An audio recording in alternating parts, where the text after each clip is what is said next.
История у стен этого дома богатая. Когда-то в нем жили болгары. В 90-е строение опустело и стояло заброшенным много лет. Без хозяина оно сильно поистрепалось. В 2005-м местные власти задумались о том, чтобы восстановить пятиэтажку, но тогда сделать это не получилось. Вернулись к вопросу год назад, во время визита в муниципалитет Сергея Гапликова. Глава Коми тогда одобрил идею отремонтировать дом. Администрация выставила к тому времени уже нежилое помещение на торги, его выкупила строительная компания, она совместно с властями и занялась реконструкцией дома.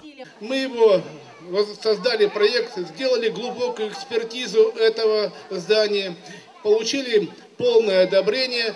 Год работы, и вот новоселы получают ключи от нового благоустроенного дома. Отметим, что 56 квартир, 46 для переселенцев и 10 для сирот администрация муниципалитета выкупила, в общей сложности потратив на все про все 75 миллионов рублей. Это средства федерального, республиканского и районного бюджетов. Сами новоселы квартирами довольны. Некоторые готовятся въехать уже на этой неделе. Геннадий Логинов новые квадратные метры ждал 11 лет. В 2006-м его дом в поселке Солнечный признали аварийным. Жить там стало невозможно, и мужчина уехал в Сыктывкар.